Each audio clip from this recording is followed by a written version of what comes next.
बिस्मिल्लाहिर्रहमानिर्रहीम। First year student, आज हम first year biology chapter number 4 bio energetics में से नेक्स्ट टॉपिक पढ़ेंगे, जो कि हमारे पास है ग्लाइकोलिसिस।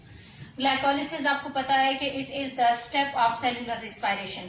जब मैं आपको सेलुलर रिस्पायरेशन समझा रही थी तो उस वक्त मैंने आपको बताया था कि सेलुलर रिस्पायरेशन में बेसिकली दो स्टेप्स होते हैं, एक ग्लाइकोलिसिस, एक crabs cycle.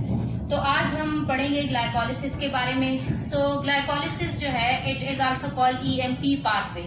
Why it is called EMP pathway? Because the three German scientists discovered this pathway named as Emden, Meyerhof and Parnas.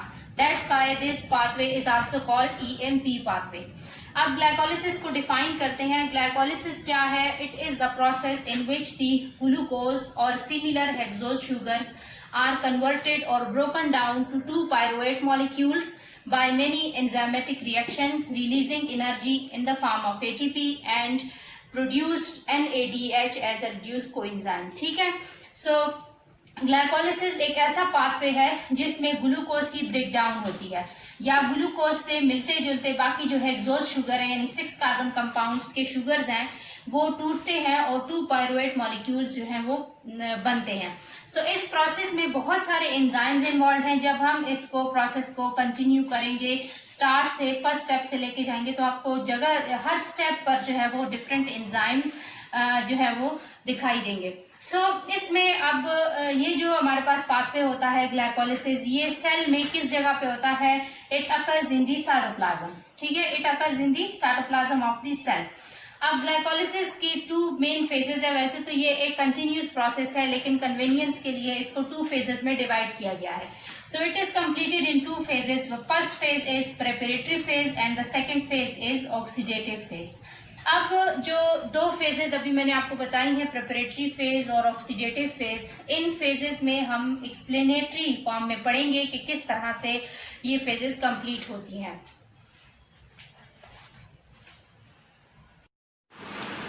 So dear student, अब हम फर्स्ट फेज पढ़ते हैं ग्लाइकोलिसिस का, जो कि हमारे पास है प्रिपरेटरी फेज।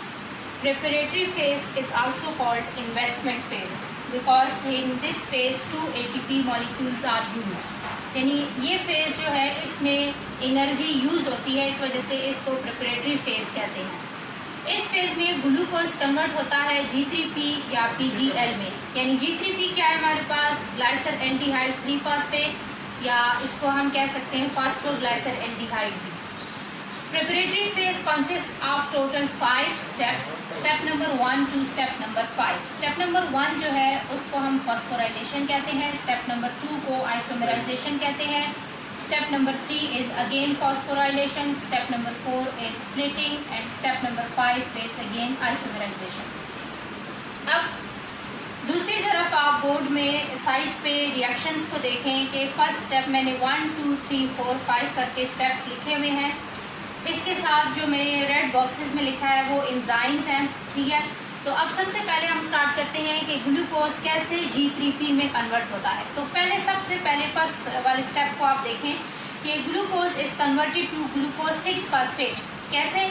कि इस स्टेप में क्या हो रहा है? इस स्टेप में फॉस्फोराइलेशन हो रही है, यानी ATP मॉलिक्यूल कन्वर्ट हो रहा है ADP में, और ATP का एक फॉस्फेट जो है ये ग्लूकोज के साथ कंबाइन हो जाता है by mean of enzyme hexokinase. यानी हेक्सोकाइनेज एंजाइम की प्रेजेंस में ग्लूकोज कन्वर्ट हो रहा है ग्लूकोज 6 फॉस्फेट में by mean of the ATP breakdown, in which ATP give its phosphate group to the glucose and convert it to ADP.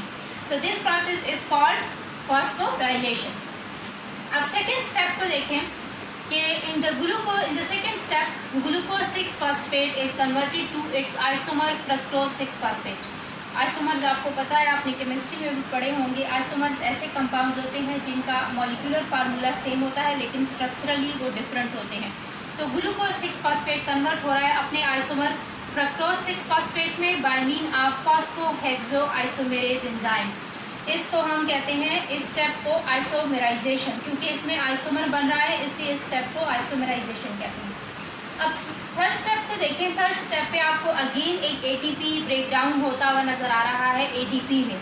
So again यहाँ पे fructose 6 phosphate convert हो रहा है फ्रक्टोज 1,6 बायफॉस्फेट में, यानी एटीपी अपना फास्फेट ग्रुप दे रहा है फ्रक्टोज 6 फास्फेट को, और फ्रक्टोज 6 फास्फेट कन्वर्ट हो गया है फ्रक्टोज 1,6 बायफॉस्फेट में। और जो इस प्रोसेस में एंजाइम इन्वॉल्व है उसका नाम है फॉस्फोफ्रक्टोकाइनेज enzyme.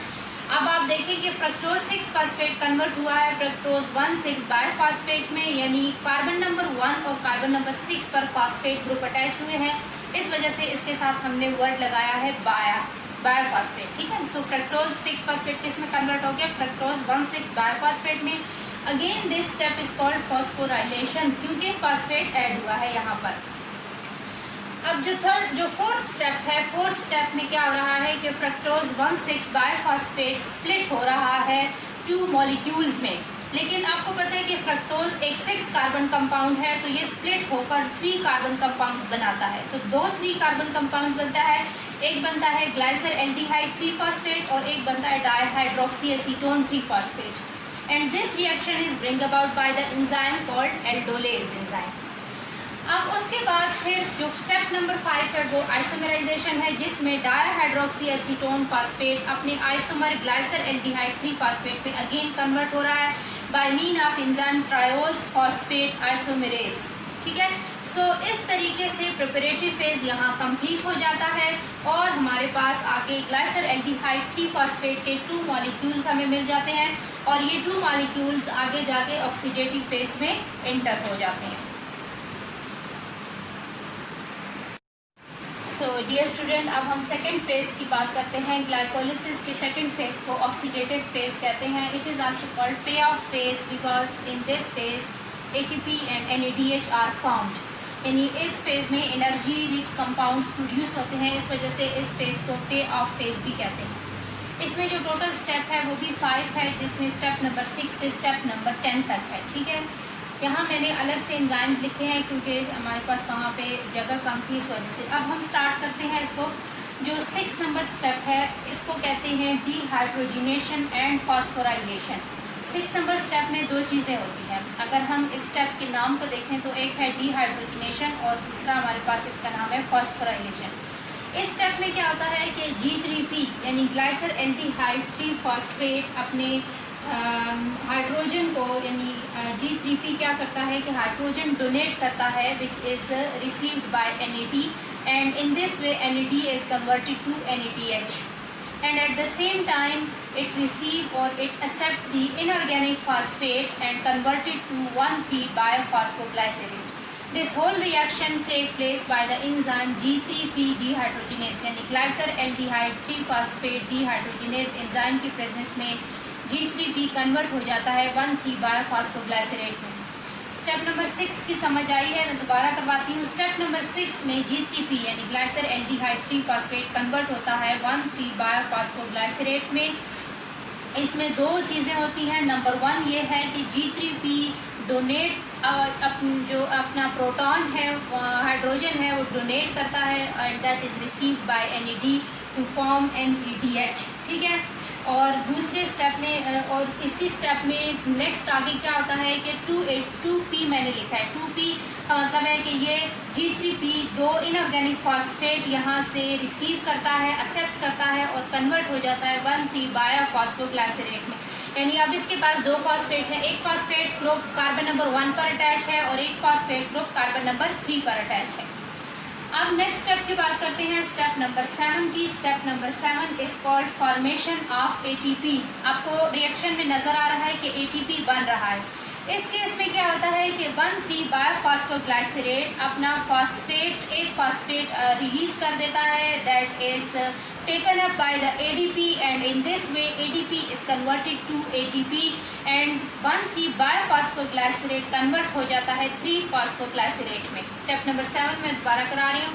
1,3-biophosphoglycerate is converted to 3-phosphoglycerate यानी कार्बन नंबर 1 का जो फॉस्फेट है वो रिमूव हो जाता है, जिसको ADP ले लेता है और खुद कन्वर्ट हो जाता है ATP में कन्वर्ट हो जाता है। And this reaction is take place in the presence of enzyme phosphoglycerate kinase enzyme, ठीक है। सो इस तरह से यहाँ पर ATP की फॉर्मेशन हो जाती है। इसको कहते हैं फर्स्ट सबस्ट्रेट लेवल फॉस्फोराइलेशन, क्योंकि यहाँ पर आपको नज़र आ रहा है कि ऊपर वाले स्टेप में वो इनऑर्गेनिक फॉस्फेट सबस्ट्रेट से लेता है और नीचे वाले स्टेप में वो वही सबस्ट्रेट आगे डोनेट कर रहा है। सो इस वजह से इस कहते हैं सबस्ट्रेट लेवल फॉस्फोराइलेशन। अब नेक्स्ट आपके पास जो 3 फॉस्फोग्लाइसरेट है, स्टेप नंबर 8 में क्या होता है कि वो अपने एक आइसोमर 2 फॉस्फोग्लाइसरेट में कन्वर्ट हो जाता है, जिसको कहते हैं, जो कि एक एंजाइम के जरिए होता है। That enzyme name is phosphoglycerate म्यूटेस।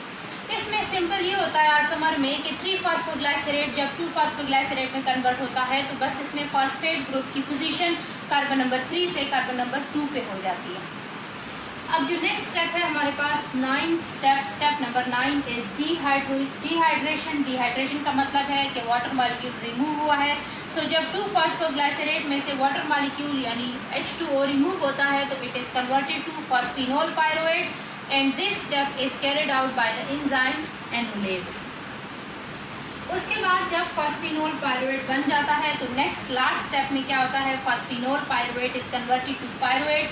Again phosphate group is removed from the phosphoenol pyruvate and it is taken up by the ADP by which ATP is converted to ATP। This is second level phosphorylation by which the phosphinol pyruvate is converted to pyruvate, 2 molecules of pyruvate। So finally pyruvate molecule बन जाता है। अब जब मैं आपको glycolysis की definition करवा रही थी तो पहली स्लाइड को देखिए, उसमें मैंने आपको कहा था कि ग्लाइकोलिसिस में यानी कि इस पूरे प्रोसेस में क्या हो रहा है, ग्लूकोज कन्वर्ट हो रहा है 2 पायरुवेट मॉलिक्यूल में। ठीक है, सो अब आपको समझ आ गई है कि कैसे ग्लूकोज डिफरेंट स्टेप्स और डिफरेंट एंजाइमेटिक रिएक्शंस के ज़रिए किस तरीके से लास्ट में पायरुवेट में कन्वर्ट हो गया।